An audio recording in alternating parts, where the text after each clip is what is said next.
Venkati wants me to be bilingual, and that is now the defined position of a filmmaker. You have to speak many languages. മലയാളത്തെ cinema എടുക്കുമ്പോഴും മറ്റു ഭാഷകളിലേക്ക് കൂടി സംസാരിക്കാൻ തയ്യാറായി cinema എടുക്കണം എന്നുള്ളതാണ് ഇപ്പോഴത്തെ ഒരു അവസ്ഥ. ആ അവസ്ഥയിൽ നിന്നുകൊണ്ടാണ് നമ്മൾ സംസാരിക്കുന്നത്. And Venkati has already hinted at the complex aesthetic and political issues embedded in this situation. I think I would restrain myself from addressing them because this 20 minutes won't suffice to address those complicated, intricate issues. എന്നെ ഇവിടെ വിളിച്ചത് ഒരു വ്യവസായത്തിൻ്റെ പ്രതിനിധി എന്ന നിലയിൽ ഇതിൻ്റെ കമേഴ്ഷ്യൽസിനെ കുറിച്ച് സംസാരിക്കാനാണെന്നാണ് ഞാൻ മനസ്സിലാക്കുന്നത്. അപ്പോൾ അതിൻ്റെ സൗന്ദര്യശാസ്ത്രപരവും രാഷ്ട്രീയവുമായ പ്രശ്നങ്ങളെ കുറിച്ച് സംസാരിക്കാൻ ഞാൻ ഉദ്ദേശിക്കുന്നില്ല. പക്ഷേ അത് വളരെയധികം സംസാരിക്കപ്പെടേണ്ടതാണ് എന്ന് ഞാൻ വിശ്വസിക്കുന്നു. അത് വലിയൊരു കൺസേൺ ആണ് എന്നുള്ളതിനകത്ത് യാതൊരു സംശയവുമില്ല. ഈ പ്രാദേശിക ഭാഷാ സ്വത്വത്തിന് എന്ത് സംഭവിക്കുന്നു എന്നുള്ളത് വളരെ ആഴത്തിൽ പഠിക്കപ്പെടേണ്ട ഒരു സംഗതി തന്നെയാണ്. അത് എനിക്ക് തോന്നുന്നു വേറൊരു പ്ലാറ്റ്ഫോമിൽ വേറൊരു അവസരത്തിൽ നമുക്ക് സംസാരിക്കാവുന്നതാണ് എന്ന് തോന്നുന്നു. ഞാൻ I just want to go back in time. I think it was almost 10 to 12 years ago. The industry was divided. ഒരു വല്ലാത്ത യുദ്ധ കാലാവസ്ഥ ഉണ്ടായിരുന്നു ഇൻഡസ്ട്രിക്ക്. അന്ന് ശത്രുസ്ഥാനത്ത് നിന്നത് ടെലിവിഷനാണ്. ഈ താരങ്ങൾ ടെലിവിഷൻ ഷോയിൽ പോയി കഴിഞ്ഞാൽ തിയേറ്ററിൽ ആൾ വരില്ല എന്ന് പറഞ്ഞ് ഒരു വലിയ യുദ്ധം ഉണ്ടായത് നിങ്ങളെല്ലാവരും ഓർക്കുന്നുണ്ടാവും എന്ന് ഞാൻ കരുതുന്നു. അന്ന് ടെലിവിഷനെ നമ്മളൊരു വർഗശത്രുവായിട്ടാണ് കണ്ടത്. And the irony was that അന്ന് satellite price was really high. So satellite price എനിക്ക് വേണം, പക്ഷേ ടെലിവിഷനെ ഞാൻ ശത്രുവായിട്ട് കാണും എന്നുള്ള ഒരു പാരഡോക്സിക്കൽ സിറ്റുവേഷനിലായിരുന്നു അന്ന് ഇൻഡസ്ട്രി. ഇൻഡസ്ട്രി എന്ന് ഞാൻ പറയുമ്പോൾ അതിൽ ചില ട്രേഡ് ബോഡീസ് എങ്കിലും അങ്ങനെയായിരുന്നു സത്യത്തിൽ. ഇത് ഇപ്പോൾ ആവർത്തിക്കപ്പെടുകയാണ്. First time as tragedy, second time as farce എന്നാണ് പറയുന്നത്. അപ്പോൾ now it is really farcical that your chunk of your revenue comes from OTT and you want to fight them out. You're saying that, chuck them out. Okay, you chuck them out and how you are going to produce. അപ്പോൾ ഇത്തരത്തിലുള്ള പാരഡോക്സുകളിലാണ് ഇന്ന് industry നിൽക്കുന്നത്. ഇത് ഞാൻ ധൈര്യപൂർവ്വം പറയുന്നത്, ഞാൻ വലിയൊരു സ്പ്ലിറ്റ് പേഴ്സണാലിറ്റിയാണ് ഈ സംസാരം നടത്തുമ്പോൾ. കാര്യം ഞാൻ എഴുത്തുകാരനാണ്, സംവിധായകനാണ്, നിർമ്മാതാവാണ്, വിതരണക്കാരനാണ്, തിയേറ്റർ ഉടമയാണ്, അഭിനയം ഒഴിച്ച് ബാക്കി എല്ലാ പരിപാടിയും ഉണ്ട്. അപ്പോൾ 5 മേഖലകളിൽ ഞാൻ പ്രവർത്തിക്കുന്ന ആളാണ്. അപ്പോൾ I M A schizophrenic personality. So I really don't know, how to address this issue. But I am very sure that I will address this issue from the point of view of a writer-director. That is my primary identity. If that sounds very funny now, but I want to claim and own my primary identity as a filmmaker and writer. So rest of the things, just happened. പക്ഷേ എനിക്ക് ഈ എല്ലാ മേഖലകളിലെയും പ്രശ്നം എനിക്കറിയാം. ഇപ്പോൾ ഏറ്റവും പ്രശ്നം ഉണ്ടായിരിക്കുന്നത് ഈ OTT ഗ്രോത്തിൽ മലയാളത്തിൽ പ്രശ്നം ഉണ്ടായിരിക്കുന്നത് തിയേറ്ററുകാർക്കും വിതരണക്കാർക്കുമാണ്. Because of the paltry numbers. നമുക്ക് പാൻഡമിക് വന്നപ്പോൾ ഏറ്റവും കൂടുതൽ കാലം തിയേറ്ററുകൾ അടച്ചിട്ട ഖ്യാതി കേരളത്തിനാണ്. എനിക്കിപ്പോഴും അറിഞ്ഞുകൂടാ അതിൻ്റെ ലോജിക്ക് എന്താണ് എന്നുള്ളത്. ഏറ്റവും ഇന്ത്യയിലെ മറ്റ് സംസ്ഥാനങ്ങളിലെല്ലാം 100% ഓക്യുപ്പൻസിയിൽ തുറന്നപ്പോൾ പോലും നമ്മൾ 50% ഓക്യുപ്പൻസിയിലാണ് ഇവിടെ തുറന്നത്. അത് കഴിഞ്ഞ് എത്രയോ കഴിഞ്ഞിട്ടാണ്, എത്രയോ നിവേദനങ്ങളും പരിവേദനങ്ങൾക്കും അപ്പുറമാണ് നമുക്ക് ഈ 100% കിട്ടിയത്. അപ്പം ഞങ്ങൾ ഒരു പഠനം നടത്തിയിട്ടുണ്ട്. അതിന് വലിയ ആധികാരികതയില്ലെങ്കിലും അതൊരു പോയിന്ററാണ് ശരിക്കും പറഞ്ഞാൽ. വളരെ എളുപ്പത്തിൽ മനസ്സിലാക്കുന്ന ഫിഗേഴ്സ് ഞാൻ പറയാം. മലയാളത്തിലെ എക്കാലത്തെയും ഏറ്റവും വലിയ പണം വാരി പടങ്ങൾ, അത് 2 പടവും 3 പടവും ശ്രീ മോഹൻലാലിൻ്റെതാണ്. പുലിമുരുകൻ, ലൂസിഫർ, ദൃശ്യം. അതിൽ പുലിമുരുകൻ തിയേറ്ററുകളിൽ നിന്ന് 36 കോടി രൂപയോളം ഡിസ്ട്രിബ്യൂട്ടർ ഷെയർ കൊണ്ടുവന്ന സിനിമയാണ്. I am talking about distributor share. And the film got released in 2016 or 17. 16, I believe. So 6 years ago. Theaters, ticket charges ഒക്കെ അതിനനുസരിച്ച് കുറവായിരുന്നു. അപ്പോൾ യു ക്യാൻ ഇമാജിൻ എന്ത് വോളിയം ഓഡിയൻസ് വന്നിട്ടുണ്ട് എന്നുള്ളത്. ദൃശ്യം was around 28, Lucifer was around 38. So ഈ 3 ഗംഭീര ഫിഗേഴ്സാണ് നമ്മുടെ മുമ്പിൽ നിൽക്കുന്നത്. മലയാളം ബോക്സ് ഓഫീസ് പോകാവുന്ന ഒരു ലിമിറ്റ് എന്ന നിലയിൽ ഇപ്പോഴും നമ്മൾ ഒരു 35 crores ആണ്. 35 crores എന്ന് പറഞ്ഞാൽ ഏറ്റവും ഇൻഡസ്ട്രി ഹിറ്റ് എന്നൊക്കെ പറയാവുന്ന ഒരു ഫിഗറാണത്. അപ്പോൾ എത്ര ആളുകൾ തിയേറ്ററിൽ വന്ന് കാണും എന്നുള്ളത് നമുക്ക് ആലോചിക്കാവുന്നതാണ്. വേറൊരു രസകരമായ കണക്ക് എനിക്ക് കിട്ടിയത്, നരസിംഹം എന്ന പറയുന്ന സിനിമ 98-ലാണെന്ന് തോന്നുന്നു ആ സിനിമ വരുന്നത്. 98 എറണാകുളം കവിത തിയേറ്ററിൽ കണ്ടവരുടെ എണ്ണം 3.5 ലക്ഷമാണ്. അത് അതിൻ്റെ തിയേറ്റർ ഉടമ തന്നെ എന്നോട് പറഞ്ഞ കാര്യമാണ്. 3.5 ലക്ഷം ആളുകൾ എറണാകുളം കവിത തിയേറ്ററിൽ ആ സിനിമ കണ്ടിട്ടുണ്ട്. ഇവിടെ നിന്ന് ഇപ്പോൾ സംഭവിച്ചിരിക്കുന്നത്, ഈ പോസ്റ്റ് പാൻഡമിക് എന്നുള്ള ഒരു സിറ്റുവേഷനിലേക്ക് നമ്മൾ വരുമ്പോൾ നമുക്ക് സംഭവിക്കുന്നത് എന്താണെന്ന് വെച്ചാൽ, ഏറ്റവും അധികം കളക്ഷൻ ഉണ്ടാക്കുന്ന സിനിമകൾ, പേരെടുത്ത് പറയാൻ ഞാൻ ആഗ്രഹിക്കുന്നില്ല, because I don't want to run in to a controversy or dispute, maximum 14 തൊട്ട് 15 കോടി രൂപയ്ക്ക് അകത്താണ് അതിൻ്റെ കളക്ഷൻ വരുന്നത്. ഏറ്റവും കൂടുതൽ വരുന്ന കളക്ഷൻ എന്ന് പറയുന്നത്. So that means almost 50% down or 60% down. മറ്റൊരു കണക്ക് ഈ ഏജൻസി തന്നത് 80% ഡ്രോപ്പുണ്ട് 50 വയസ്സിന് മുകളിലുള്ള ഓഡിയൻസിന് തിയേറ്ററിൽ വരുന്നതിന്. Post pandemic there is an 80% drop, which is very drastic. അവർ പറയുന്നത് 52% ഡ്രോപ്പ് 40 വയസ്സിന് മുകളിലുള്ളവരിലുണ്ട് എന്നുള്ളതാണ്. എന്നാൽ ഒരു ഇൻക്രീസ് വന്നിട്ടുണ്ട്. അത് 12 വയസ്സ് മുതൽ 25 വയസ്സ് വരെയുള്ളതിനകത്ത് മുമ്പത്തേക്കാളും 27% കൂടുതലാണ് എന്നാണ് പറയുന്നത്. അപ്പോൾ ഇതാണ് ഇതിൻ്റെ കണ്ടൻറ്റിൻ്റെ സ്വഭാവത്തെ നിർണ്ണയിക്കാൻ പോകുന്ന നിർണായകമായ ഘടകം. ഈ കണക്കുകൾ കാണിക്കുന്നത് പാൻഡമിക് നമ്മളുടെ ലൈഫിനെ വല്ലാതെ മാറ്റിമറിച്ചിട്ടുണ്ട്. അതിന് യാതൊരു സംശയമില്ല. നമ്മുടെ ജീവിതത്തെക്കുറിച്ചുള്ള പെർസെപ്ഷനെ, ലോകത്തെക്കുറിച്ചുള്ള പെർസെപ്ഷനെയൊക്കെ മാറ്റിമറിച്ചിട്ടുണ്ട്. അതായത് to go out and meet others, to touch others has become an evil. Pandemic സമയത്ത് പുതുതായിട്ടൊരു സാനിറ്റൈസ്ഡ് ആയിട്ടുള്ള മനുഷ്യരാണ് ഉണ്ടായിരിക്കുന്നത്. വേറെ തരത്തിലുള്ള ചാതുർവർണ്ണയോ തൊട്ടുകൂടായ്മയോ ഒക്കെ നമ്മൾ ഉള്ളിലേക്ക് എടുത്തിരിക്കുകയാണ്.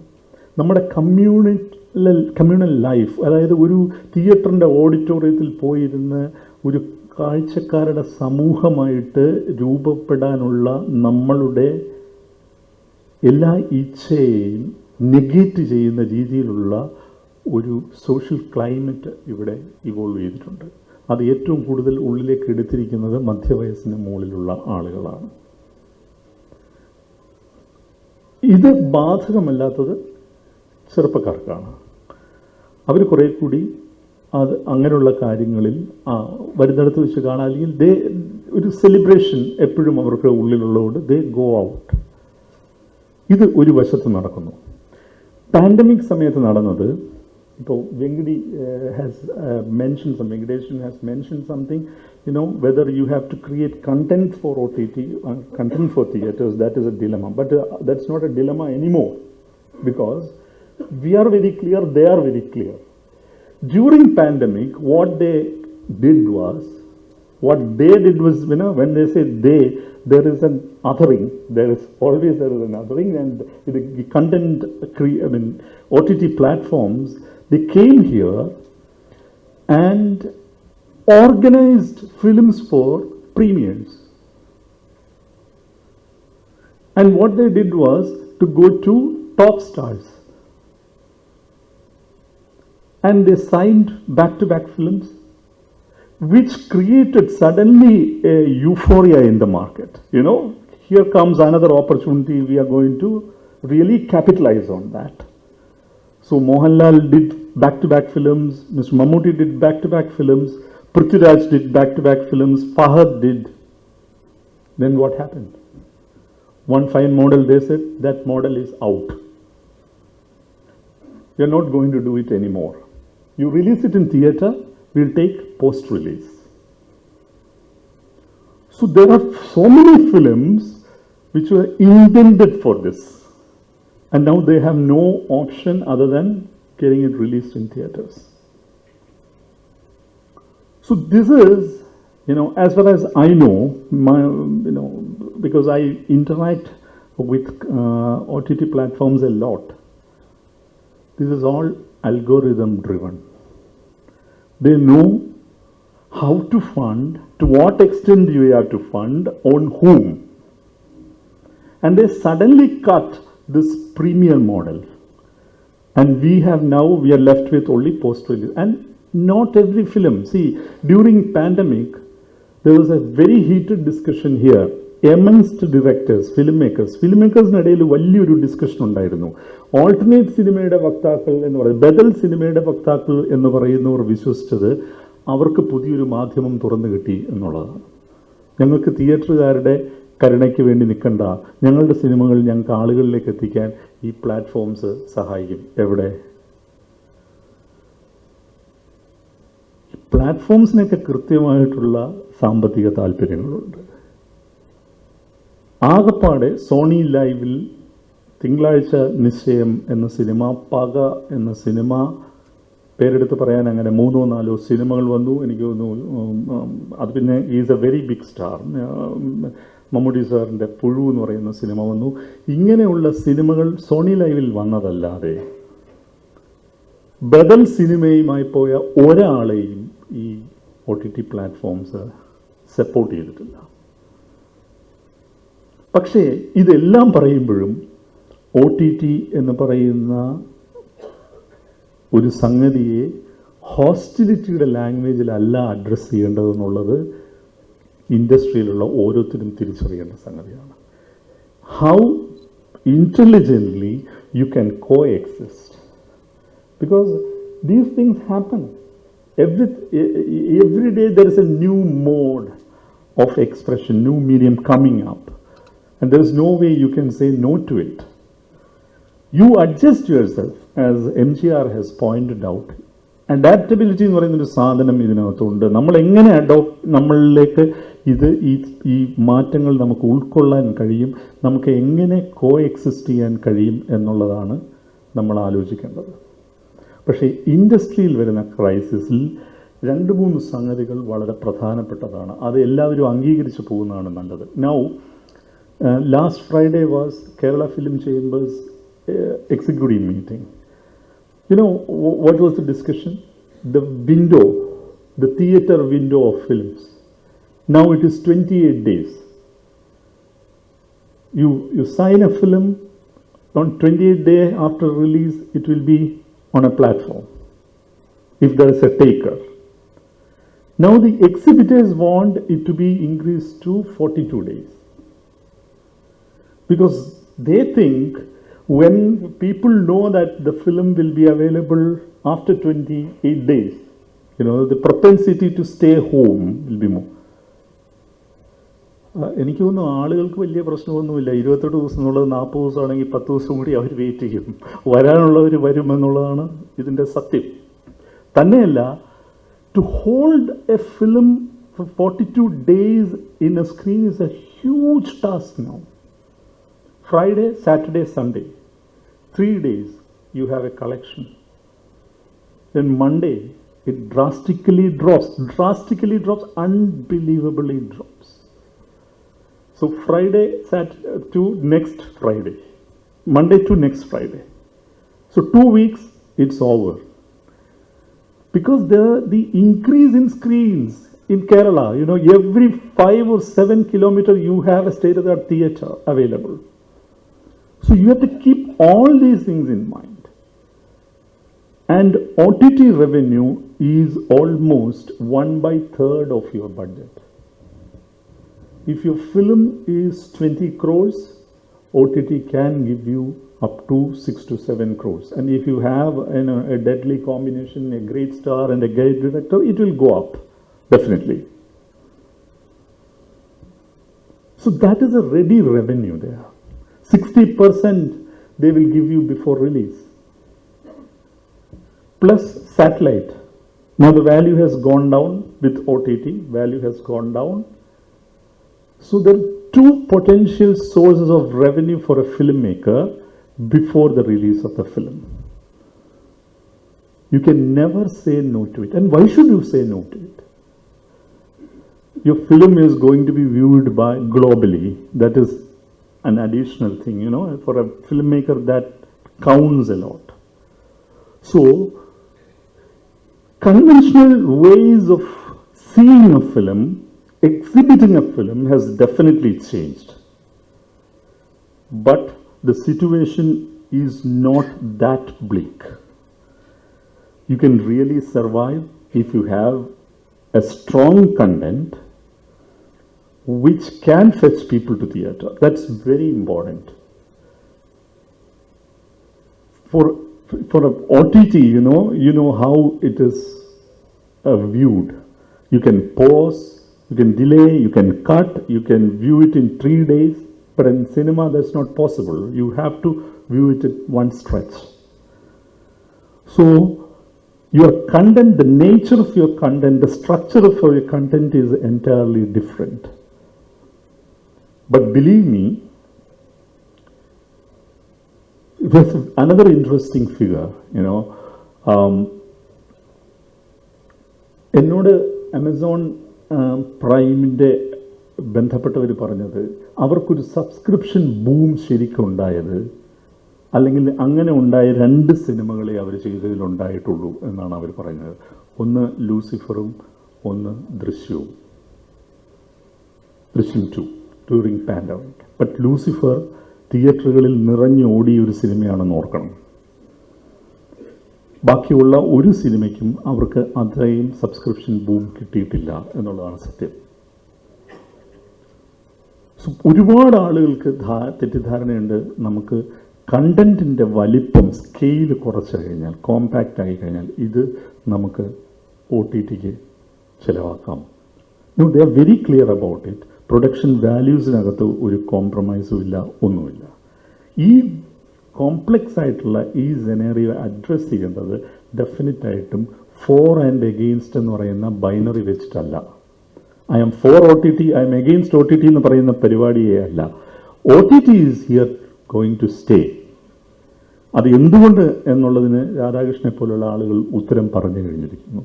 നമുക്ക് OTTയെ നമുക്ക് ഒഴിവാക്കാൻ പറ്റില്ല. എന്നാൽ പിന്നെ അതിൻ്റെ സാധ്യതകൾ നമുക്ക് എങ്ങനെ സമർത്ഥമായി എക്സ്പ്ലോർ ചെയ്തുകൊണ്ട് മുമ്പോട്ട് പോകാം എന്നുള്ളതായിരിക്കണം ഓരോ ഫിലിം മേക്കറിൻ്റെയും പ്രധാനപ്പെട്ട ചോദ്യം. ഒരു ഫിലിം മേക്കറിനെ സംബന്ധിച്ച് those people who work in the industry definitely ഇപ്പോൾ proliferation of content and the way it is created has now become really, really wide. I mean, അത് ഒരുപാട് തൊഴിൽ സാധ്യതയും സർഗാത്മകമായ സാധ്യതകളും കൊടുക്കുന്നുണ്ട്. പക്ഷേ പലരും കരുതുന്നത് പോലെ ഇത് പൊളിറ്റിക്കലി എനേബിളിംഗ് ആണ് എന്ന് ഞാൻ വിശ്വസിക്കുന്നില്ല. കാരണം ഒറിജിനൽസിൻ്റെ ഡിസ്കഷനുമായിട്ട് ഇന്ത്യയിലെ ഏറ്റവും പ്രമുഖ OTT പ്ലാറ്റ്ഫോംസ് വന്നപ്പോൾ അവർ പലരെയും കണ്ട കൂട്ടത്തിൽ എന്നെയും വിളിക്കുകയുണ്ടായി.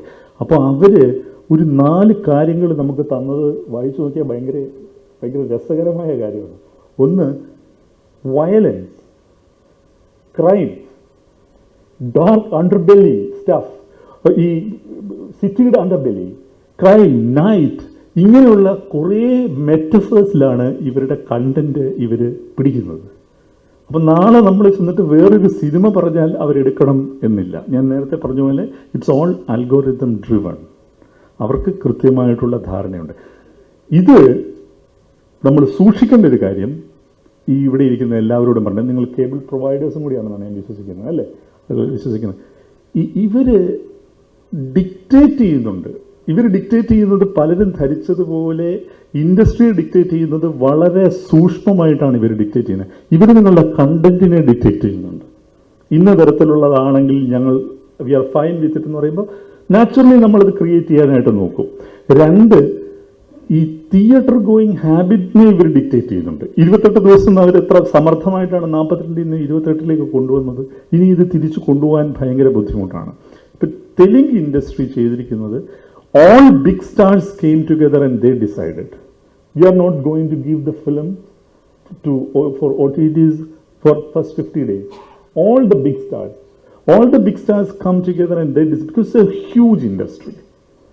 Malayalam is a very small industry. നമുക്ക് നെഗോഷിയേറ്റ് ചെയ്യാനുള്ള പവേഴ്സ് വളരെ കുറവാണ്. അപ്പോൾ ഈ തെലുങ്കിൽ ഇങ്ങനൊരു ഡിസിഷൻ എടുത്തിട്ട് അവിടെയുള്ള ചേംബറിൻ്റെ ആൾക്കാർ എന്നെ ബന്ധപ്പെട്ടപ്പോൾ ഞാൻ അവരോട് പറഞ്ഞത്, നിങ്ങൾ ഒറ്റയ്ക്ക് ഇങ്ങനൊരു തീരുമാനം എടുക്കാതെ, Kannada is now an emerging industry. Films like Kantara, KGF. പണ്ട് ഏറ്റവും മാർക്കറ്റ് ഇല്ലാത്തൊരു സ്ഥലം നമ്മൾ പറഞ്ഞുകൊണ്ടിരുന്ന കന്നഡയാണ്. ഇന്ന് ഇന്ത്യയിലെ തന്നെ ഏറ്റവും, ഇപ്പോൾ അക്ഷയ് കുമാറിൻ്റെ സിനിമയെക്കാളും കളക്ട് ചെയ്യുന്നത് കാന്താരയാണ് ഹിന്ദിയിൽ. ബോളിവുഡിനെ തീർത്തും ഇല്ലാതാക്കിക്കൊണ്ട് സൗത്ത് ഇന്ത്യൻ റീജിയണൽ ലാംഗ്വേജസ് അവിടെ പോയിട്ട് വേറൊരു തരത്തിലുള്ളൊരു കോൺക്വസ്റ്റാണ് നടക്കുന്നത്. അപ്പോൾ അതാണ് ഞാൻ നേരത്തെ പറഞ്ഞത്, എന്താണ് റീജിയണൽ എന്നുള്ളത് നമുക്കിപ്പോൾ പിടികിട്ടുന്നില്ല എന്ന് പറയുന്നത്. നമ്മളെക്കാൾ നല്ലോണം അത് ഐഡൻറ്റിഫൈ ചെയ്യുന്നത് അവിടെയുള്ളവരാണെങ്കിൽ എന്തോ പ്രശ്നം അവർക്കോ നമുക്കോ പറ്റിയിട്ടുണ്ട്, അല്ലെങ്കിൽ 2 പേർക്കും പറ്റിയിട്ടുണ്ടെന്നുള്ളതാണ്. അപ്പോൾ ക്യാരക്ടേഴ്സ് എല്ലാം മാറിക്കൊണ്ടിരിക്കുകയാണ്, വളരെ പ്ലൂറലായിക്കൊണ്ടിരിക്കുകയാണ് എല്ലാ കാര്യങ്ങളും. ഇതിനിടയിൽ നിന്നുകൊണ്ട് if you are saying that ഇല്ല OTT എന്നുള്ള പരിപാടി വേണ്ട എന്നുള്ളത്, പക്ഷേ ഇങ്ങനെ ഒരു റവന്യൂ മോഡലിനെ കുറിച്ച് ഞാൻ പറയുമ്പോഴും ഒരു കാര്യം പറയാതെ വയ്യ. ഞാൻ നേരത്തെ പറഞ്ഞ അവരുടെ നിയന്ത്രണം നമ്മൾ തിരിച്ചറിയണമെന്ന് പറയുന്നത്, നിങ്ങൾക്കൊരു വലിയ ബിഗ് സ്റ്റാറോ ബാക്ക് ചെയ്യാൻ വലിയൊരു പ്രൊഡക്ഷൻ കമ്പനിയോ അങ്ങനെ ഒരു കണ്ടൻറ്റോ ഇല്ലെങ്കിൽ you will find it very difficult to sell your product. So depending on such a revenue model, if you start bankrolling a film, you're definitely going to be in trouble.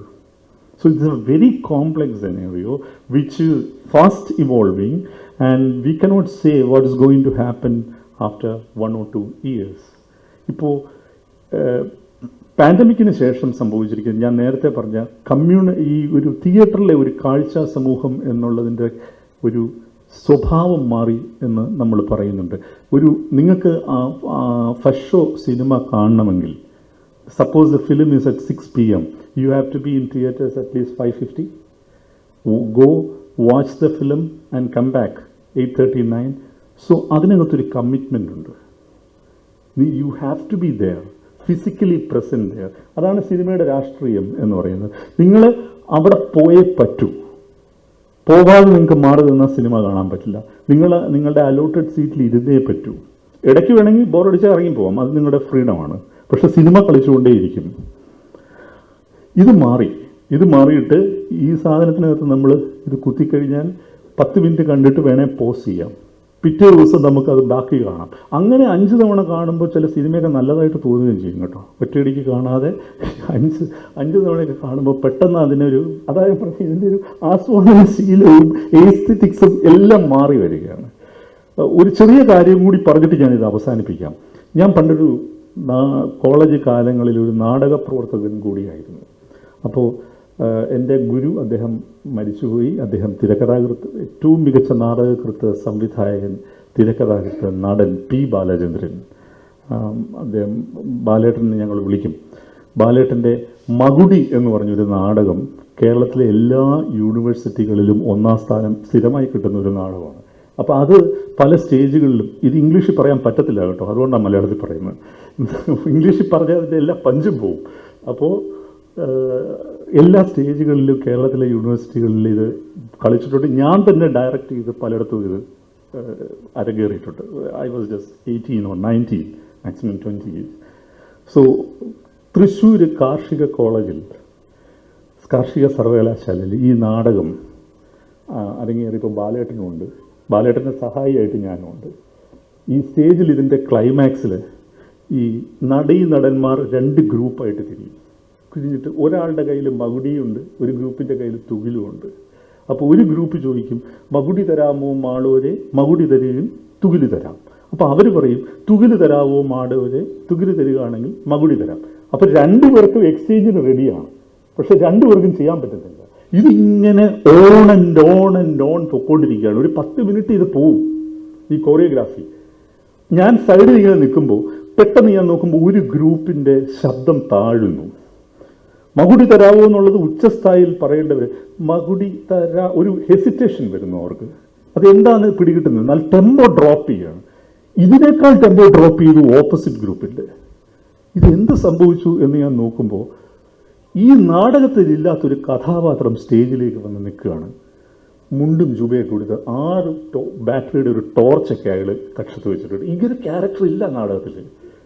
സ്തബ്ധരായിപ്പോയി actors. അയാൾ വന്നിട്ട് ചോദിച്ചു, നിനക്കെന്താ വേണ്ടേ? മകുടി.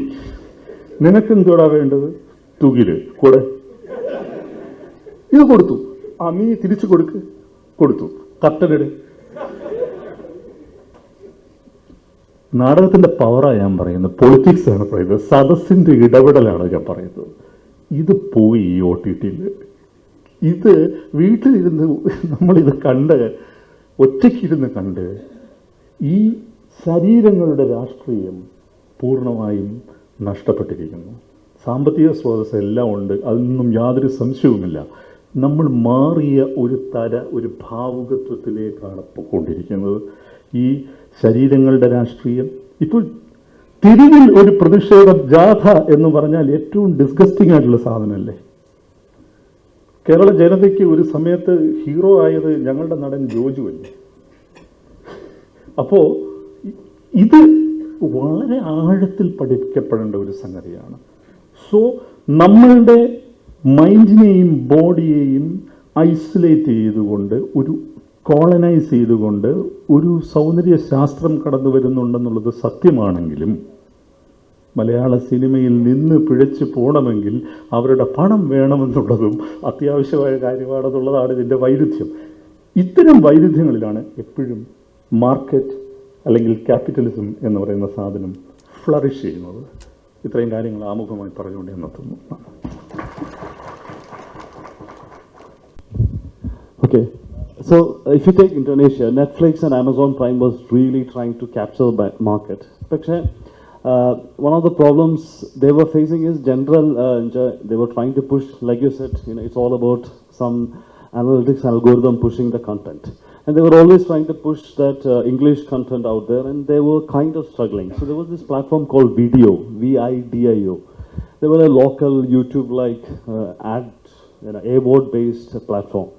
But then they really started advertising throughout the country about the Indonesian content, and then they started actually capturing market on sports.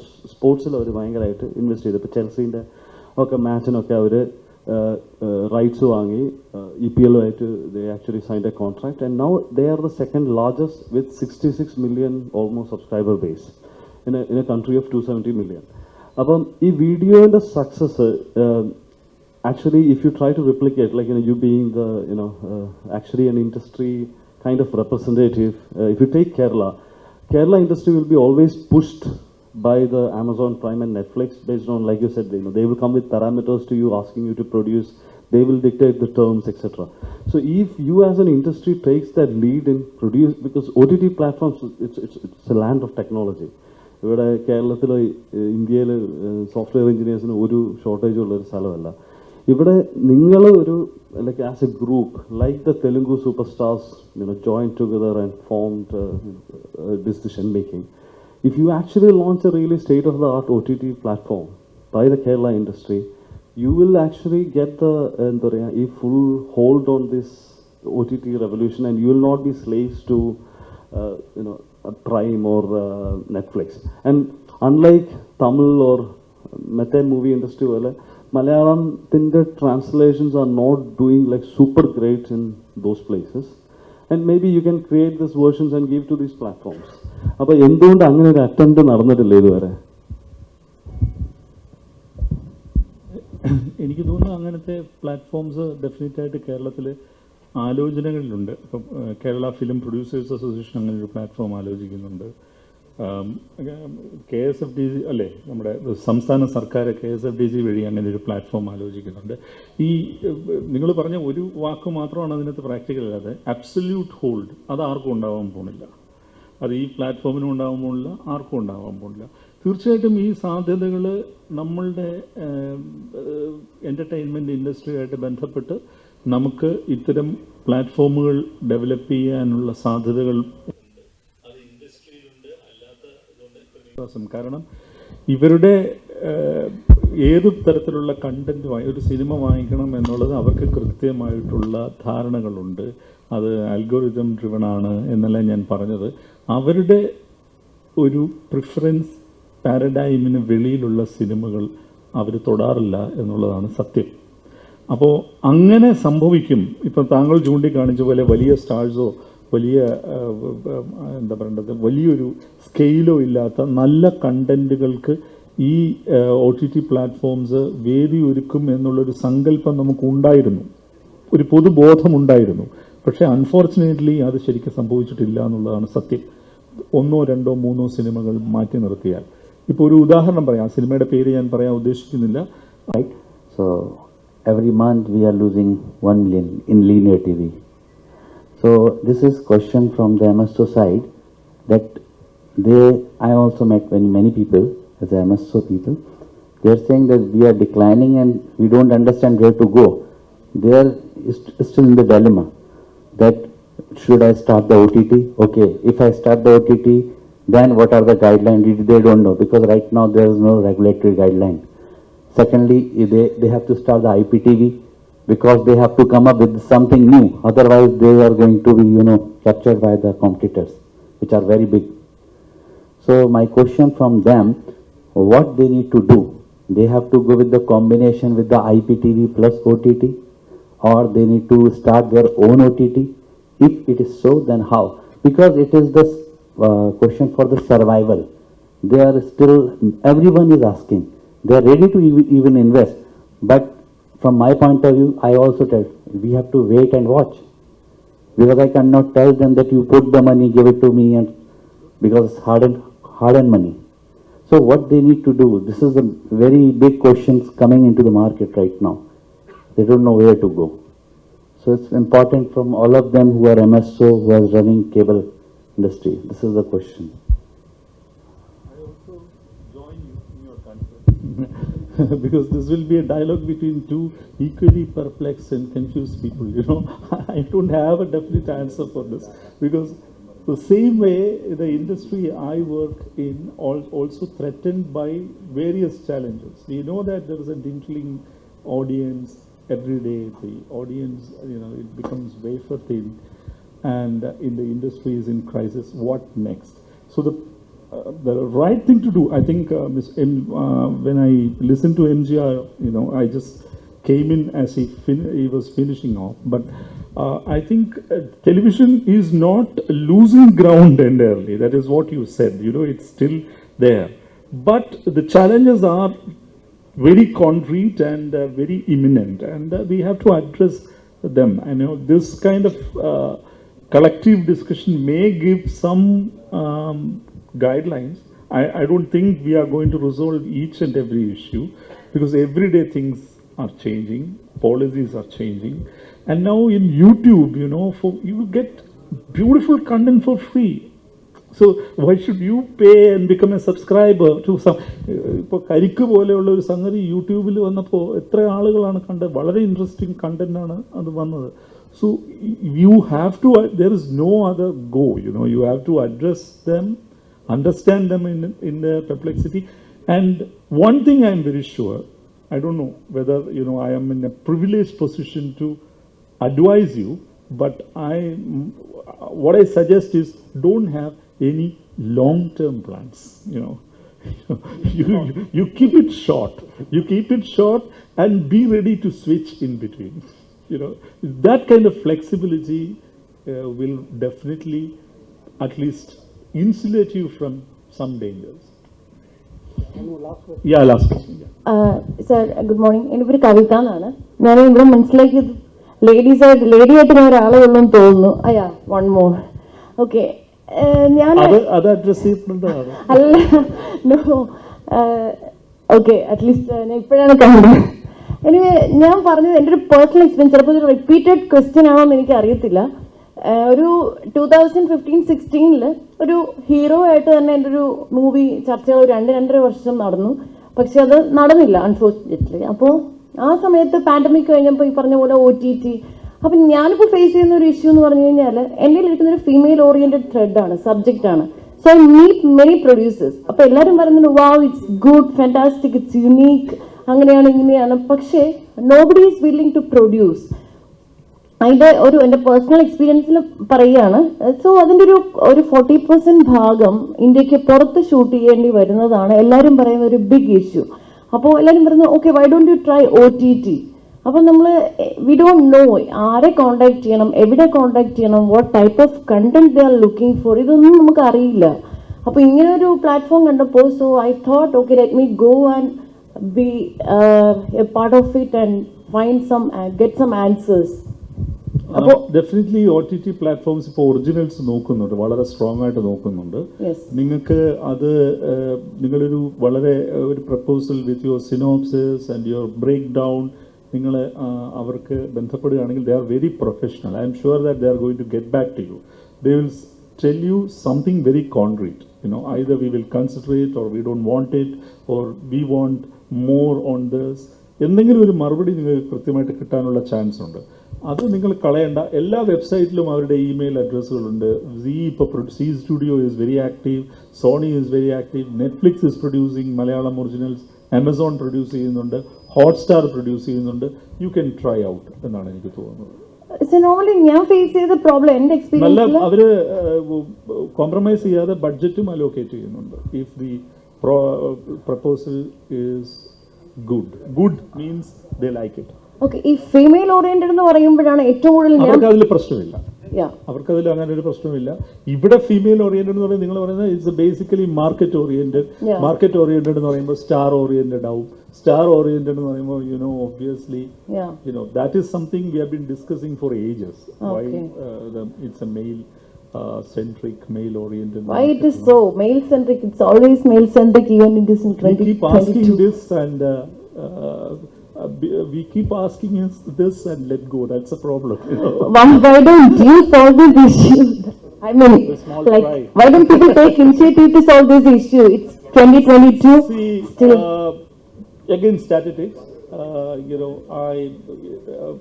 There are 19 crafts in Malayalam cinema, and in the last 3 years, the membership, സ്ത്രീകളുടെ അംഗത്വം അതിനകത്ത് എനിക്ക് തോന്നുന്നു about 28-40% increase ഉണ്ട് 19. So I think ഇത് very very hard. നമുക്ക് കുറച്ച് നല്ല രീതിയിൽ ശുഭാപ്തി വിശ്വാസം വരത്തക്ക വിധത്തിലുള്ള ഒരു സിറ്റുവേഷൻ ഉണ്ടെന്ന് തോന്നുന്നു. നമുക്ക് നോക്കാം. Okay. Thank you so much. Thank you.